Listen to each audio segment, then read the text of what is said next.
All right, everybody. Well, good morning, good evening, good afternoon, wherever you are joining us today from around the planet. Thank you and welcome back to Creation Conversations for this sort of an update, really, about what's been going on and a little bit of a health update for myself as well, and a bit about the future of Creation Conversations. But we're also going to sort of turn it into a bit of a sort of a discussion about some of the new stuff that we've got going on at Creation Research and some fabulous new discoveries and new artifacts and things like that, which we're hopefully going to get on display very shortly.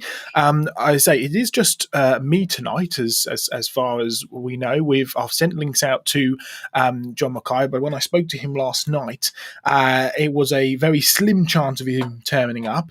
He's actually stationed up at Gympie in Australia, which is sort of north, about a 2.5-3 hour drive north of where he lives, just sort of near Brisbane. It's sort of a bit in the middle of nowhere. It's near where Jurassic Ark is based, and he's doing lots of work with Jurassic Ark at the moment.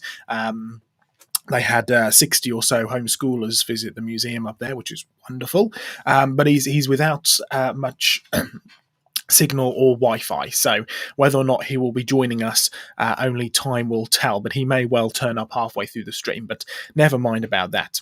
All right, let's start by just having a bit of a chat about some new stuff that has come in. Let's start off with this rather marvelous specimen that we've got here. It's quite large. I've got a photo of it as well, which I'll put up, but I wanted to show you the real thing here. Let's try and get that all in. There we go. Can you see that all there? It's a cast, I have to say. This isn't the real thing. There've been very few of these found. These casts, or these actual fossils rather, but there's been many of these casts made. But as far as I can find out, we are the only museum in the UK to actually have a cast of this particular dinosaur. What is it? It's called Dracorex. It was found a few years back. Dracorex Hogswartia, which literally translates to the King Dragon of Hogwarts. So that tells you what kind of books that paleontologists read in their spare time.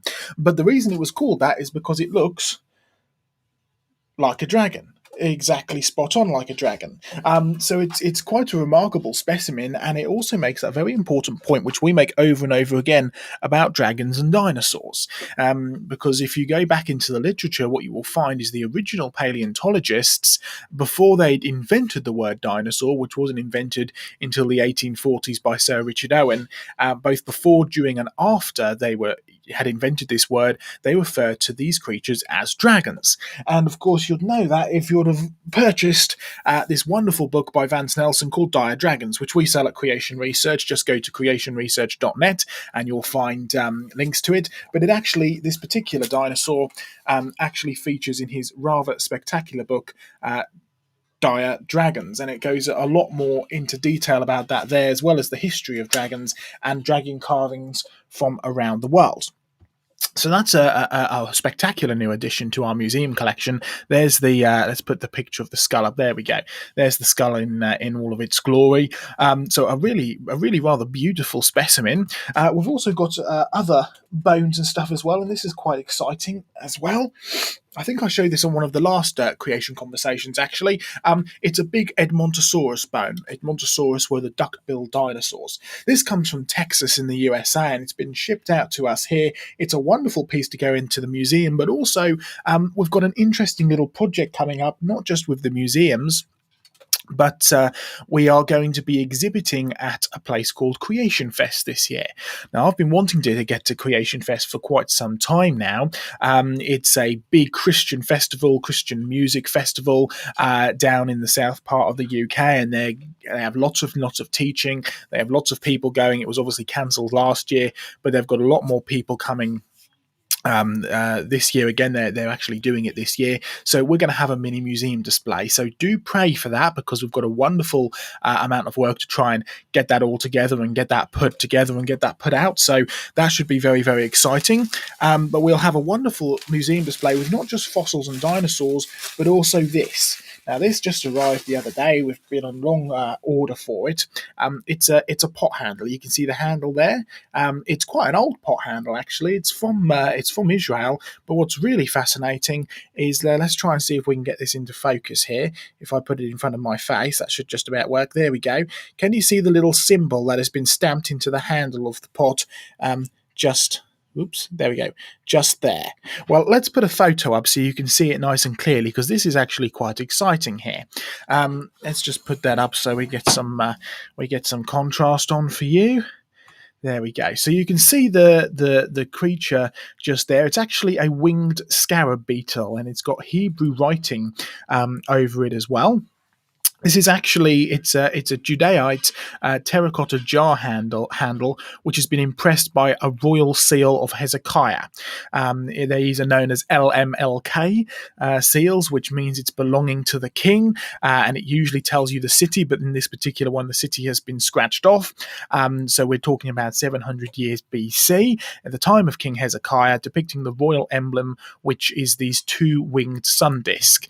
This is actually from the Ex Tarshish Gallery in Jerusalem.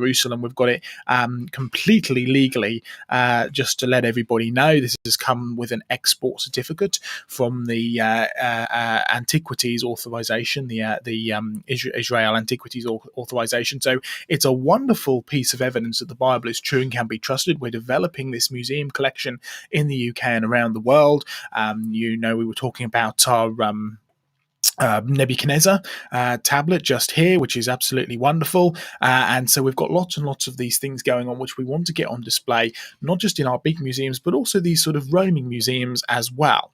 Okay, so what else has been happening with creation research? Well, these have turned up. We've talked about these lots and lots of times. We've actually sold out of our Fire and Ice DVDs, or just about sold out. So we've got a whole new set coming along. But there's another way that you can enjoy our creation research resources, and that's through Creation Research Live. And I'll talk about that in a little bit. But before we get on to that, let's talk about the future of creation conversations. Because when we first did this, we just brought out Fire and Ice, just brought out the documentary. We just finished doing the stuff with the filming and the editing and everything. And I said to John, we really ought to have a thing where we both come on and chat a bit about climate change.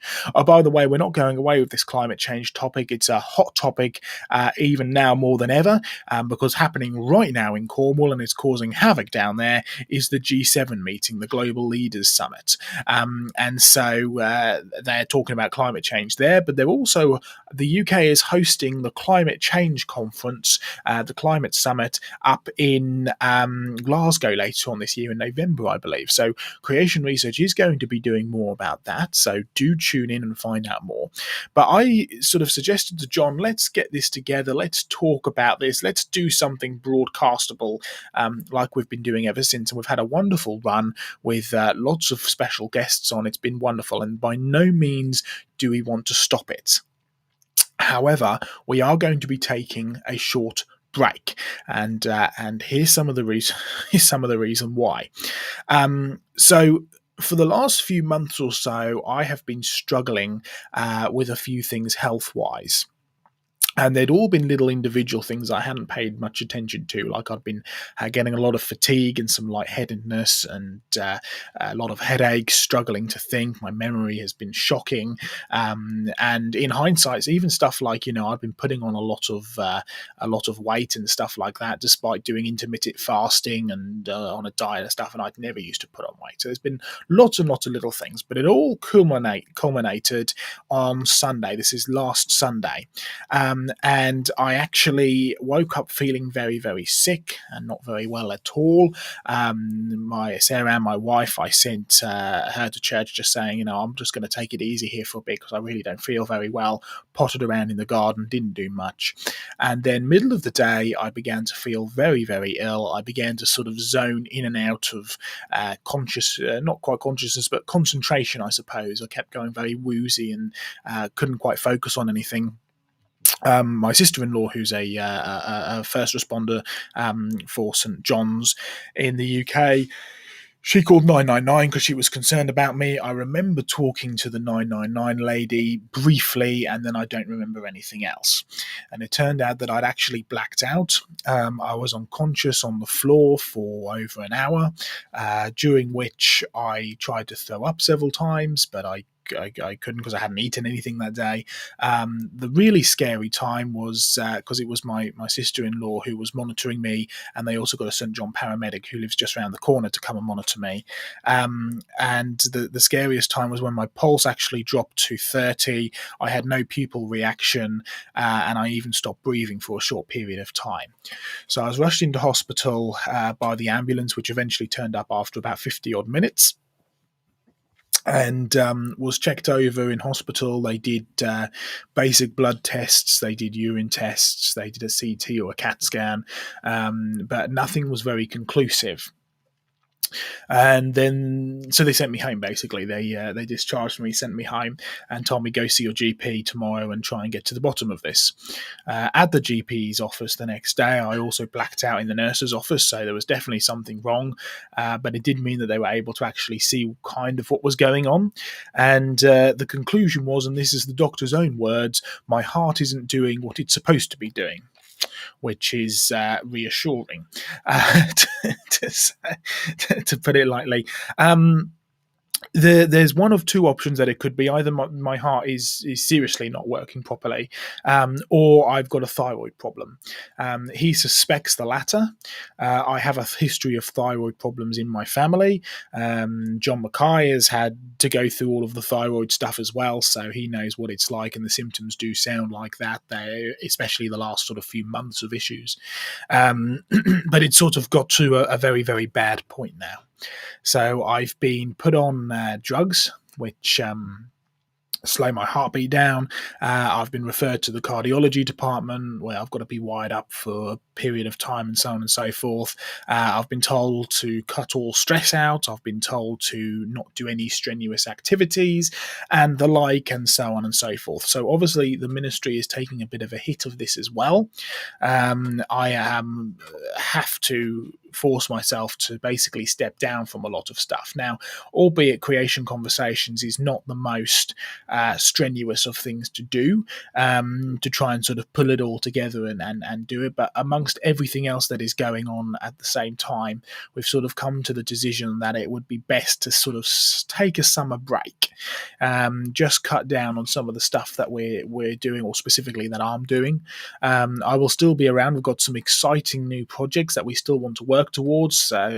Creation Fest is in August, so we'll be looking at doing that still, and organising that. There was contacted actually by our dear friends at Studio Scotland, who I've got to get back to tonight actually, to talk about a new project with them, which I do definitely want to get involved with. So there's definitely things that we're going to carry on trying to do on a smaller level or smaller scale.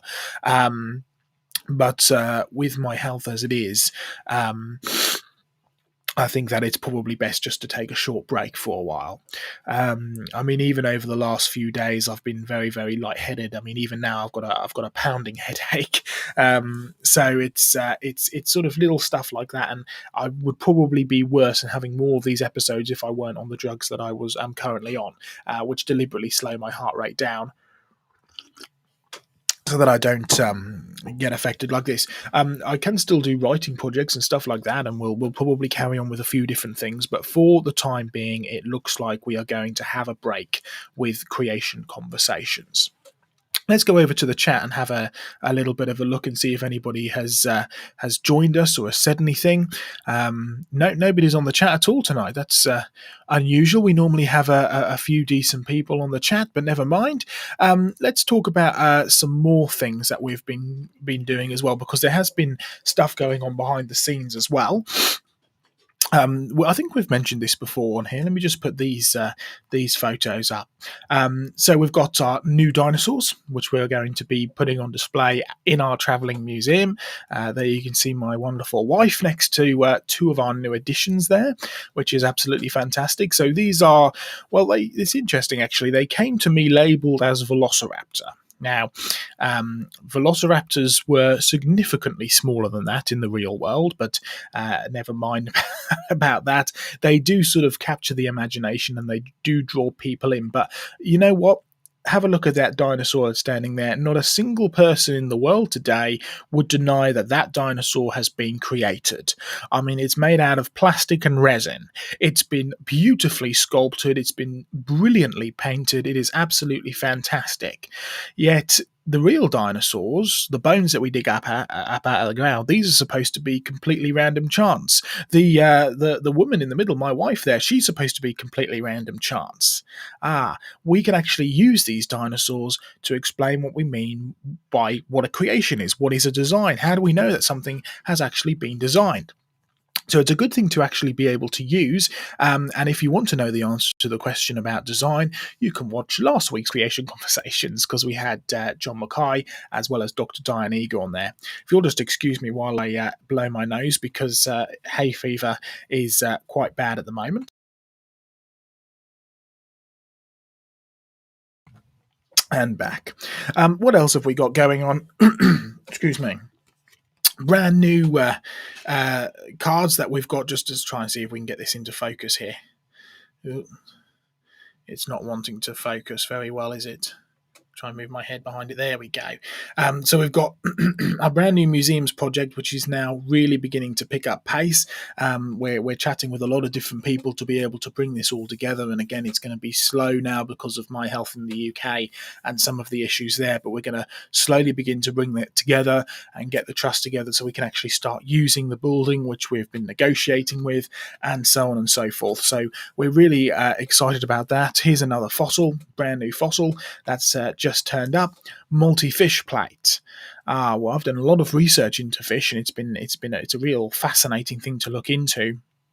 Because when you're dealing with fish like this, you have to bury them very, very quickly indeed. You just don't have chance to actually slowly bury them. Because not only do you need to bury the creature before it has chance to decay, when it comes to fish, 90% of fish, when they die, they float.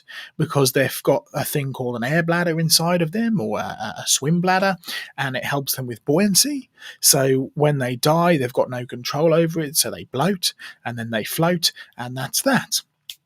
Now, if you want to get a fish trapped, you've got to somehow either get a fish engulfed into the sediment, so you need to have flowing water, which is full of sediment, heavy laden sediment to catch the fish up.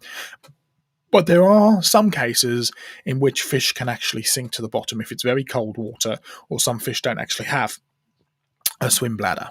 Now, even if that happens, even if the fish is able to sink to the bottom of the sea or the river or the lake or whatever, and it starts to slowly get buried, it will still decay really, really quickly. And we've actually found this out when I was talking to a fish farmer who kept his fish in cold water pools, so they sank to the bottom when they died. And he said it's a race against time to actually get that fish out because there's a bacteria which lives on the bottom. Sorry, not a bacteria, a fungus. Bacteria is involved, but specifically there's a fungus which lives on the bottom of the tank, and it exists in rivers, it exists in lakes, it exists at the bottom of the sea, which will come up and will actually engulf that fish, anchor it to the bottom, and destroy it in a matter of hours. So if you want to actually get a fossil fish like this, if you want to get a plate of fossil fish like this, it has to be buried very, very quickly indeed, and it has to be engulfed very quickly by sediments flowing sideways.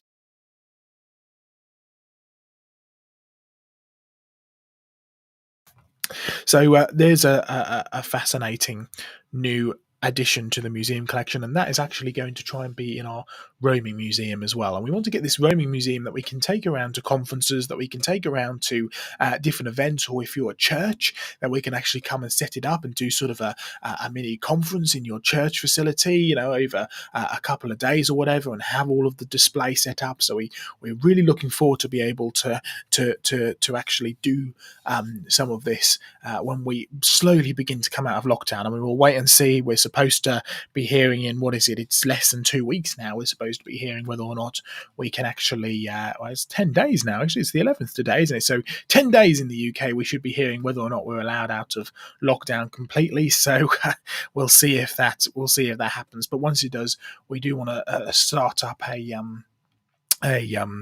a ministry trip around.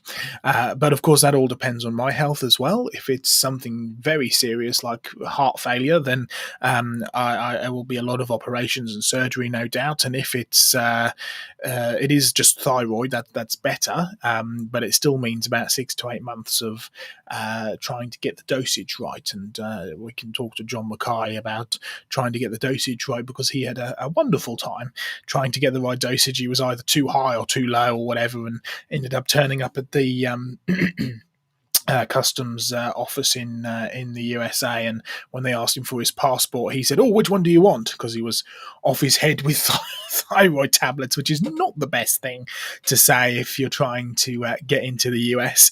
But because of course he has two passports, a British one and an Australian one. But never mind.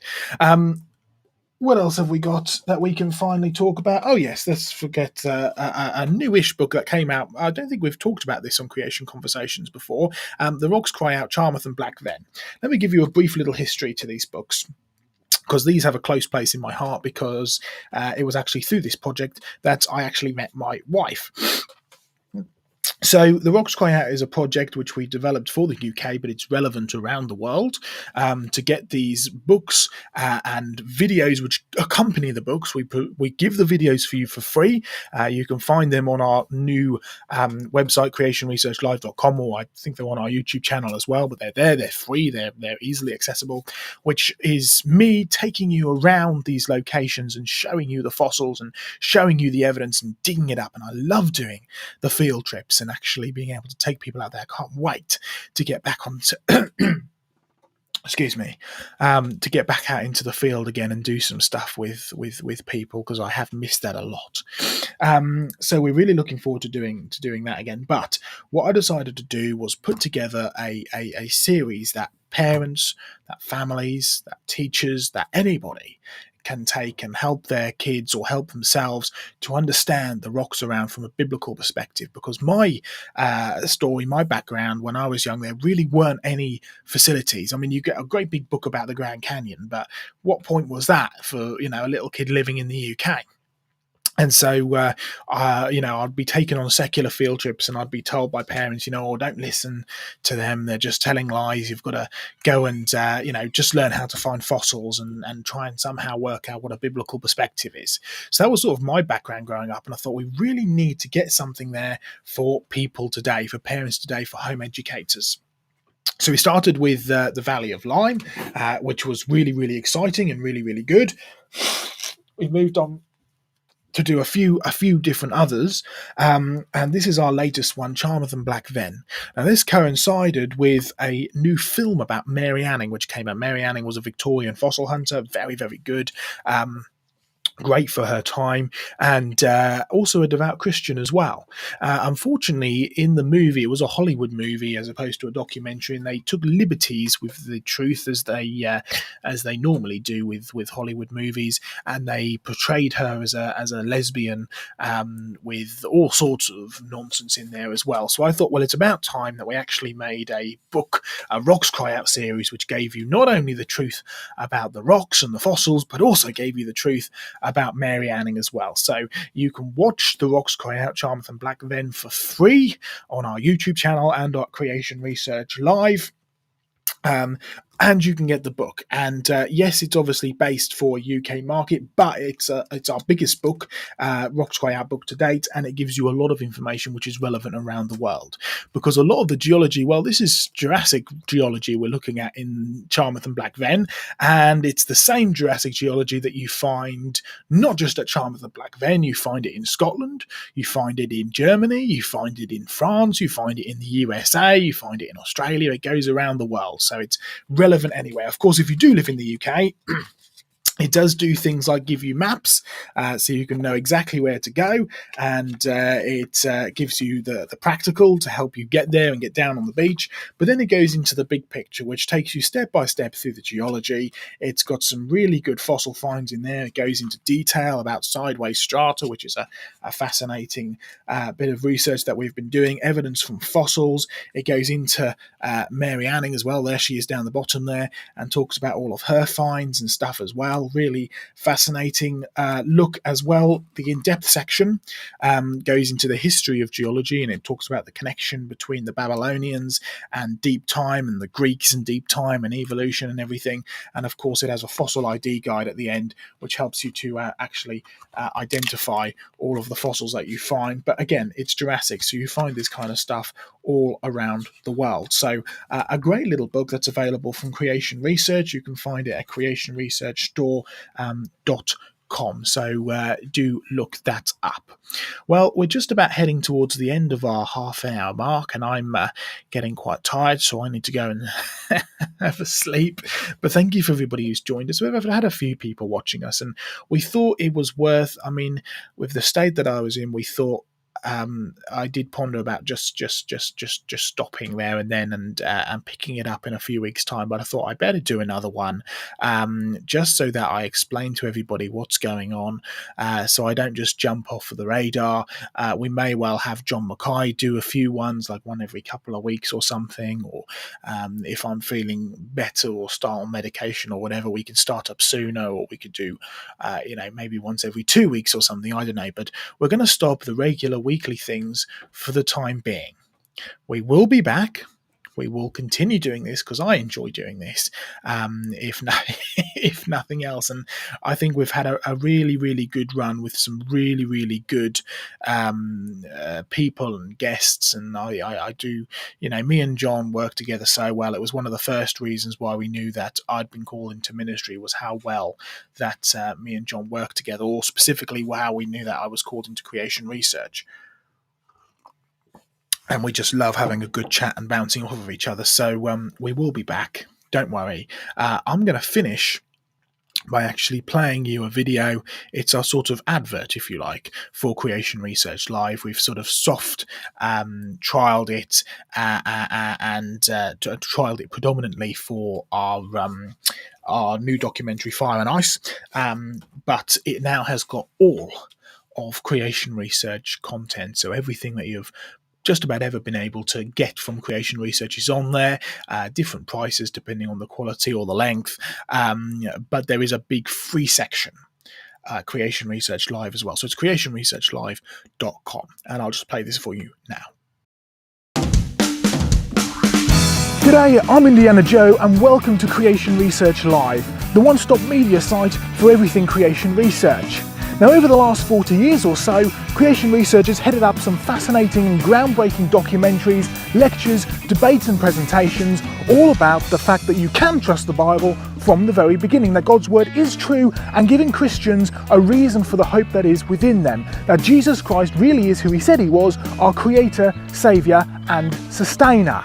Now, starting way back in the 80s with VHS tapes and cassette tapes, moving into the late 90s and the early 2000s with DVDs and CDs, and most recently we had our downloadable MP4s. But in today's high-tech world, there is a definite need to have a easily accessible, high-quality streaming service which you can actually stream these videos and resources to any device. And that is what Creation Research Live is all about. On this website, you can find all of Creation Research's lectures, presentations, debates and documentaries in one easy-to-access, easy-to-use streaming service, Creation Research Live. Simply find the video you want to buy, pay for it to be able to stream it, you get an automatic link, click on it, follow it through, and you get to watch that presentation, debate or documentary. And what's more, there's no need to download anything to your computer or laptop, so you can stream it on any device you wish. So what are some of the benefits of using Creation Research Live? Well, to begin with, you save money. You only pay for the videos that you want to watch, and you can save even more by buying bigger bundles or unlimited membership. You also get all of our videos in high quality format with no downloads necessary, meaning you don't need to have masses of storage on your device, which also means that you can stream on any device. And of course, by buying our videos and streaming them, you will also be supporting the work that Creation Research does around the globe. Also at Creation Research Live, you can find Creation Research Unplugged, our free television show with one series already out, another one on the way, and many more coming into the future, free to watch. We've also got a free section with all of our resources, whether they're our original productions or ones that were purpose-built to be free, resources that help strengthen your faith. So explore Creation Research Live. Stream the videos, use the free content, get to grips with God's Word with Creation Research Unplugged, and remember who Jesus Christ is, our Creator, Saviour and Sustainer. I'll catch you later. So there you go, folks. That is our little advert there for Creation Research Live. Do go and check that out. There's lots of good content. On there. I've had a couple of comments come through, so I better just very quickly run through them so everybody is seen. So Neil, thanks Neil. I'm really appreciating that, letting us know that you enjoy creation conversations. I will take it easy. I've got a very good slave master for a wife who will force me to take things easy because I don't do that very well myself. We are taking it easy, and I'm not doing a lot. So we will be doing that. You've also asked, I see here, could you post an update on YouTube occasionally? Yes, of course. So I'm not going to be disappearing completely. We will occasionally do stuff, and occasionally if we're out and about, or just taking it slowly, and I come across research or something, or say brand new stuff. We've had this stuff supposed to be coming for a few months now, and it turned up yesterday. So we will talk about stuff as it comes in, or maybe do a live video or something like that on YouTube or Facebook or whatever, and we'll let people know. Yes, we will do occasional updates on YouTube, but I say it's just sort of the consistent weekly thing. It just takes one thing off of my mind for a little bit. And thank you, Ed, as well. I do appreciate prayer right now. I mean, if people and supporters want to pray for us, I suppose the three biggest things that you can pray for us is that we actually find a cause to my illness, and we actually know what's going wrong, because it's quite worrying not knowing exactly what's going on. So it would be good to know what a cause is, and that there be a solution, of course, and we can get it fixed. Do also pray for my strength, because it is taking a toll on me in some way, and it'd be good to know what's going on, and that I'd have enough strength to actually do a bit of ministry and a bit of work carrying on. So pray for that. Pray for the museum's project and all the work that we do actually have to do in the next few months that does need to be done, and also pray for me and Sarah Ann that the Lord would sustain us physically and financially as well as we go through this sort of difficult patch. Pray also for John and the head office. He's basically Creation Research UK's lifeline at the moment for keeping us going, and they've been having their fair share of troubles over there as well, health and difficulty as well. But the Lord is good through all, and the Lord is in control through all. So we do very much appreciate your prayer. If you would like to support us, or if you would like to find out more about what's been going on, you can sign up to our newsletter at creationresearchuk.com, or you can support with your donations at creationresearchstore.com. So all the information's online, and I would recommend signing up to our UK letter if you want to follow me. It's creationresearchuk.com, and then click on newsletter, or I think you can sign up to it again through the store as well, but you have to do it through the website because of GDPR and everything, and it lets you know that we're going to hold your information for the sole purpose of sending you stuff about us, basically. All right. Thank you, folks. We've run over time a little bit as we normally do, but that doesn't matter. Thank you very much, folks. God bless. I will see you at some point in the future. Lord willing, I will be recovered shortly. Goodbye.